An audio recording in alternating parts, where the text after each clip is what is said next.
Well, post race number 1 of the Bacardi Cup, I'm here with Monsieur Xavier Rohart, French Olympic coach, bronze medalist in the Star, and you've just won this first race and you're going to help us do some race analysis. Xavier, let's just hit play and check it out. Race number 1 of the Bacardi Cup. Let's go. Here we go.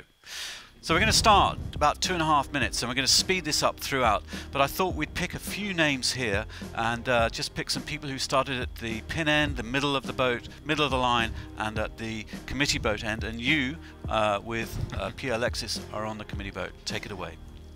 So what is really showing this the 4 boats is as far left you go on the start, as the more aggressive you are on the aiming of winning the race. For sure, everyone knows we have to go left. There is more pressure, the clouds, everything was there. The current was quite even. But the thing is, if you start here, you have to be really accurate, like Marc did, and really fast. He nailed that start. He nailed that start for sure, yeah. And this is more secure place to start. You know, you have committee boat end, but in this group, it's very nice to also to start quite well. So we decide with Pierre Alexis to be really on the right, because if something happens, you are still in the game. If you are on the other end, it's really too risky. So that's what happened. We get.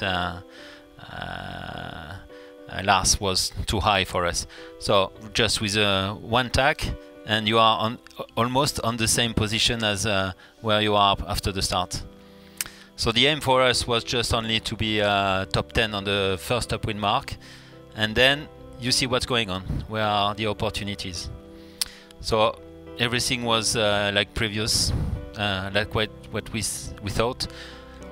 The boat that could start and go to left was leading the race, and we decided to tack under because still there was some good pressure coming from the right.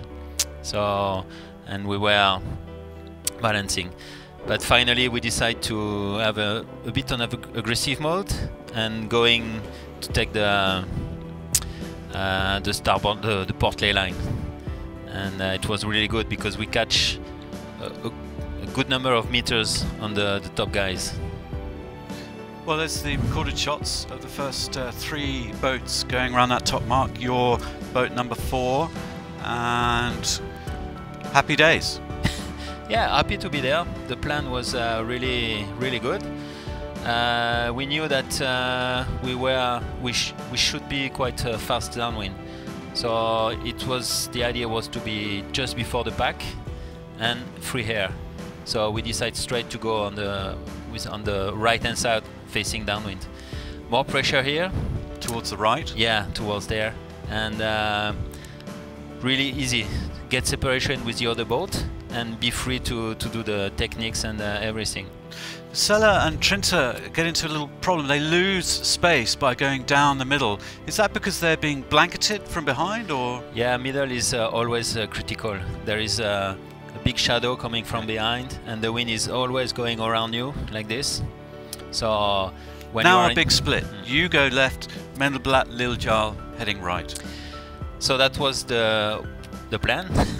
Be aggressive on the second upwind. So we decide full left as far as we can, and we were surprised that Marc didn't follow too quick. And he stays a long time on the right side, and he loses a lot, and I think he loses the race exactly on that moment, because he was faster than us and with better ponting. So round the top mark on the second lap.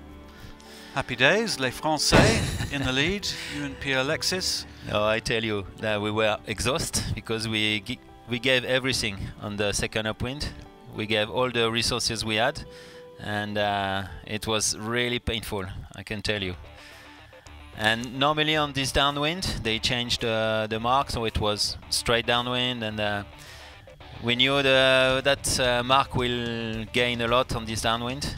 I've just picked out Charlie Buckingham and Austin Sperry because they were 13th, 14th around that top mark, and they claw their way. They claw 5-6 places on this little downwind leg. How is that? You can see it's a typical laser and fin sailor. He's using every wave. You can see you see the snail behind him, and they are really aggressive on the technique. Lovely. So, yeah. So there you are, almost neck and neck. With Mark Mendelblatt and Magnus Liljar going around the bottom gate, and we have one more leg to go towards the finish, and it turns into a duel between you. You've got a covering position, it looks like here, over Mendelblatt and Liljar. So the decision we took here was regarding his ability of speed. If we continue like this, we had the feeling he will just pass. Then we decide to change mode and going for the wind. Again going left, again have better pressure, but we just succeed by... He's clawed an awful lot of distance back on you there. And there's you heading upwind, and you come into this kind of little match race mode and here. Yeah, it is really aggressive. Huh? You see, every time he take an opportunity, and but we were not so happy with our attack, so we try 1, 2, and then we decide to stop. And after this tack, the compass shows we were on the right wind, so go left again and again and again. I have to say I like it from Mark Mendelblatt because he is really aggressive. You know, he takes no prisoners out there. Exactly. And you know, it's like a psychological America's Cup game where he's, you know, attacking you really all the time. And we knew that, so we said, okay, get rid of it, and back on the speed, back on the compass mode, and then we extend a little bit the lead.